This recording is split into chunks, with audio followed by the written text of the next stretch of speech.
Ahkam in brief. Congregational prayers.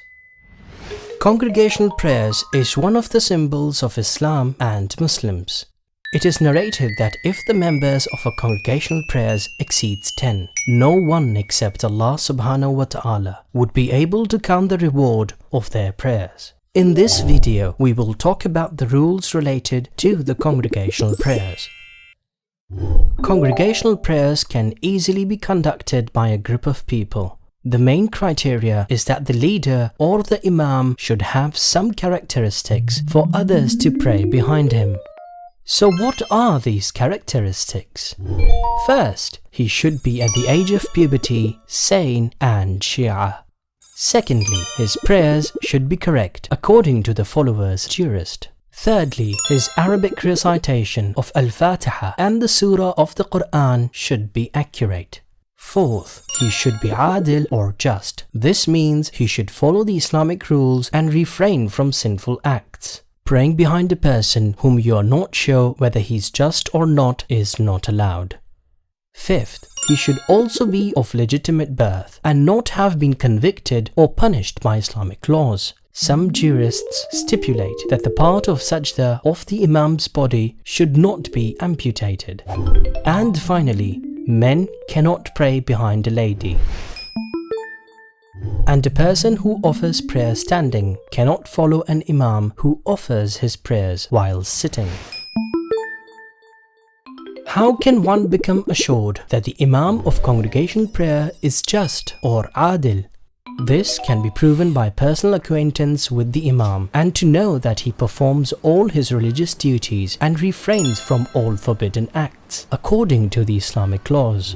Another way is by the testimony of two just people that he is a just person.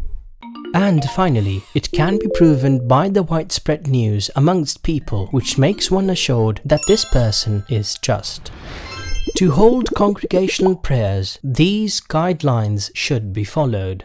First, all the followers should stand behind the imam.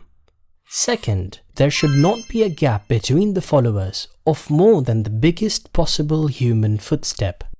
Third, a follower should be linked with the imam or with one of the followers. This link should be either from the front, right or left sides. Fourth, the place of the imam should not be higher than the place of the follower. But if the place of the follower is higher than the place of the imam, it is acceptable. What niyyah or intention is compulsory for a congregational prayer? The follower should have the intention that he is praying in congregation. But this is not compulsory on the imam. So for example, it is allowed that a person starts his prayers individually and after that people join him and pray behind him in congregational prayer. Here the imam had the intention to pray individually, but the intention of the followers was to pray in congregation. Important note, it is allowed for the follower to pray a different prayer than what the imam is praying. The main idea is that both should be praying one of the daily obligatory prayers. So for example, you can pray your Asr prayers behind a person who is praying his Dhuhr prayers. Or you can pray Qadha or the compensation of your Dhuhr prayers behind a person who is praying his Isha.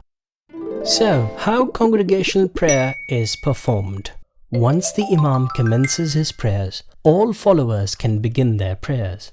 The follower should not go ahead of the imam in any of the acts of prayers.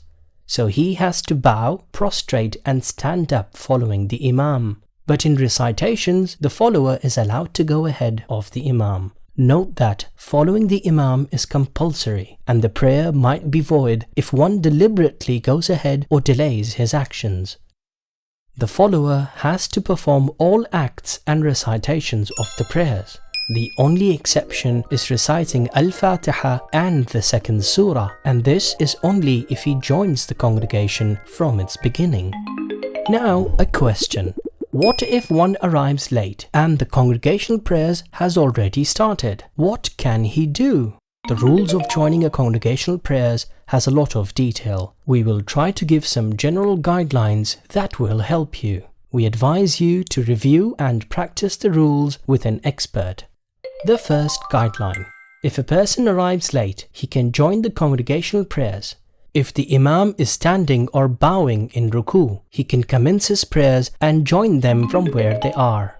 Note that if the Imam was bowing, the follower, after saying Allahu Akbar, must pause for a moment, then bow down and join the congregation in ruku. This pause is one of the mandatory parts of any prayers. The second guideline. If one joins the congregational prayers during the first or the second rakah before Imam raises his head from the ruku, he does not have to recite Al-Fatiha and the second surah for his first rakah.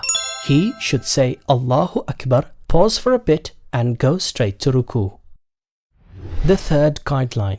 If one joins the Imam in the third or fourth rakah, he should recite Al-Fatiha and the second surah. If this recitation causes him to fall behind the Imam, he can discontinue his recitation and bow down with the Imam for the ruku.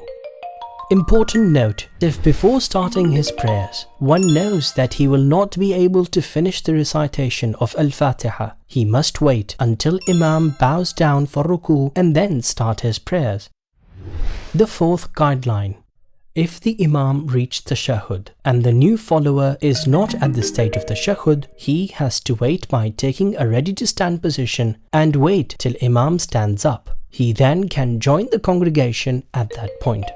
The same applies in the place of salam. If the Imam is completing his prayers by reciting salam and the new follower is not at the stage of salam, he can take a ready-to-stand position till Imam ends his prayers. After that, he can resume his prayers furada or singly.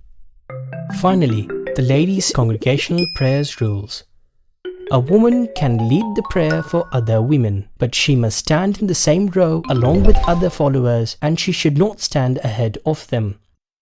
When women take part in men's congregational prayer, they must occupy the rear lines or pray to the side, separated from the men with a barrier, such as a screen or curtain.